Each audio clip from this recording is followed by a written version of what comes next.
உங்கள் இருங்க, ஒரு கட்சி தலைமைக்குரிய உள்ள உணர்வினை முதல் உரையில் நீ குறிப்பிடுகிற போது எவ்வளவு பேர் உழைச்சாங்க, 6000 பேர் வேலை செஞ்சாங்க, இவ்வளவு பேருடைய உழைப்பில் தான் ஜெயிச்சாங்க என்று உங்களுடைய உள்ள உணர்வுகளை எல்லாம் நீங்க நல்லா பதிவு செஞ்சீங்க. பதிவில் இருக்கு, நான் ஃபுல்லா படிச்சு பார்த்தேன். ஒரு கட்சியினுடைய தலைமையிலிருந்து ஒரு விலகி போகிற போது ஒரு கட்சி தலைமைக்கு ஏற்படுகிற இழப்பு குறித்தும் வருத்தம் குறித்தும் நிறைய பேசியிருக்கீங்க. அதெல்லாம் குறிப்பில் இருக்கிறது. இப்போது இந்த பிரச்சனையில் மாண்பு உறுப்பினர் ஆஸ்டின் பேசிய பிறகு தேவையில்லாத விவாதங்கள் வளர்ந்து கொண்டிருக்கிறது. சொல்லி முடிச்சார். அவை முன்னவர் இருங்க, அவை முன்னவர் அவை சொல்லி நான் தானே சொல்றேங்க. அவை முன்னவர் தவிர்த்திருக்கலாம். இருங்க அவை முன்னவர் தவிர்த்திருக்கலாம். இருங்க கொஞ்சம் இருங்க.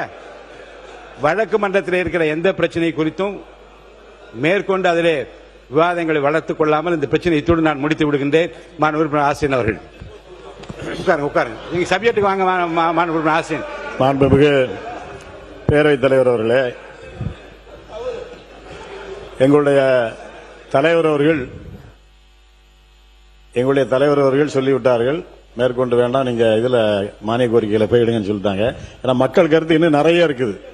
இந்த அவையினுடைய நடவடிக்கைகள் குறித்து மக்களுடைய கருத்து நிறைய இருக்கு. அதெல்லாம் நான் இங்க என்னுடைய குரலா ஒலிக்கணும்னு சொன்னா 1 மணி நேரம் இருந்தாலும் பத்தாது.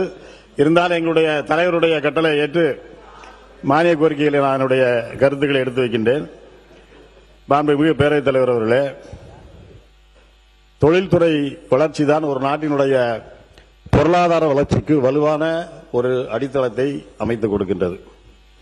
உற்பத்தி, ஏற்றுமதி, முதலீடு மற்றும் வேலைவாய்ப்பு ஆகிய அனைத்து துறைகளிலும் இன்றைக்கு தமிழ்நாடு தனது தனித்துவமான இடத்தை 5 ஆண்டுகளாக பெற்றுள்ளதை நாம் அத்தனை பேர் இன்றைக்கு அறிவோம்.